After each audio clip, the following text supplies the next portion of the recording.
Hi guys, this is Mike with Straney here today to go over some basic flute techniques with you. So without any further ado, let's get started. The first thing I'd like to go over is basic sound production. So here's the basic layout of our flutes. Here you go. And basically what we have here is, up here we have what's called the embouchure. And that's the hole you blow across in order to produce sound. So you can just not hold down any of the holes. The proper way to hold it is with both thumbs on the bottom like this for a good balance, and maybe stabilize it with your pinky over here. Not on the hole, just holding it with the pinky. So we're going to place our lip on the edge of this hole closest to us and blow across the opposing side. It can be helpful to find the sharp edge of the hole with your tongue to know where you're blowing for. Such as this. Now you want to keep your lips pretty flat and blow a nice steady breath. You don't have to blow very hard.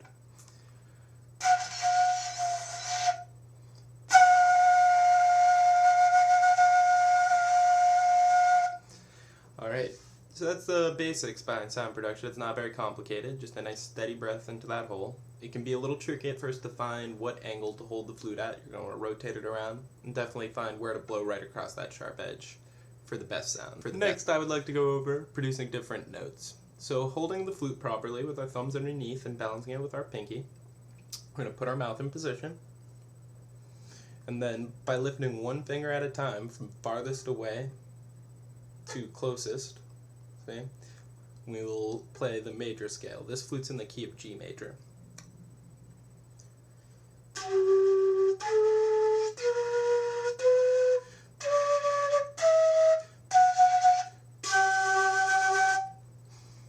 And just like that, same thing going down. We start with all six and then switch to all open.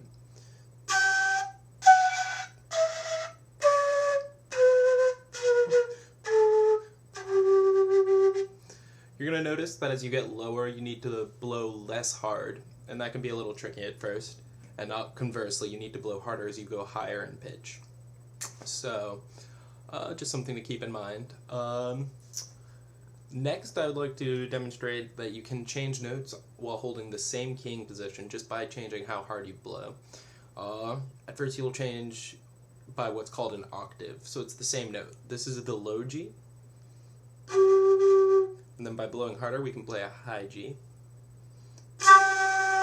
So here's a demonstration of that walking up the scale.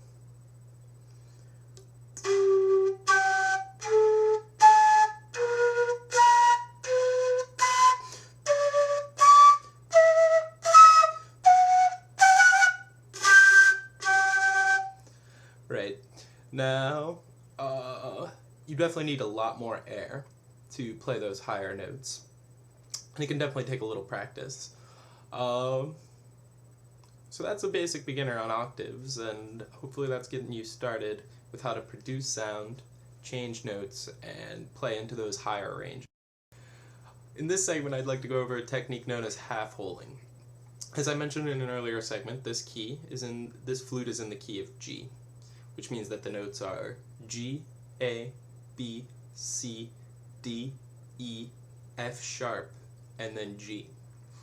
Now, by half-holing, we can get the notes in between those, which would be G to G sharp, to A sharp, to B to C sharp, to D sharp, to E sharp, also known as F, and then to F sharp, and back to G. As it's called half-holing because you basically cover half the hole. See, you like rotate your thumb up, you can kind of see the opening. Same thing here, you rotate it so that half the hole is open and half is closed. Quick demonstration.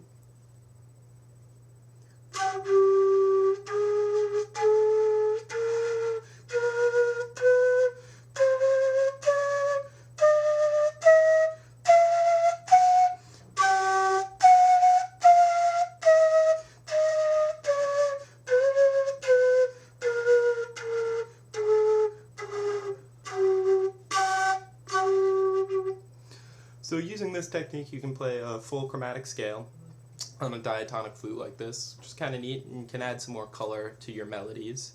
It's a quick demonstration using a little bit of coloration from the chromatics.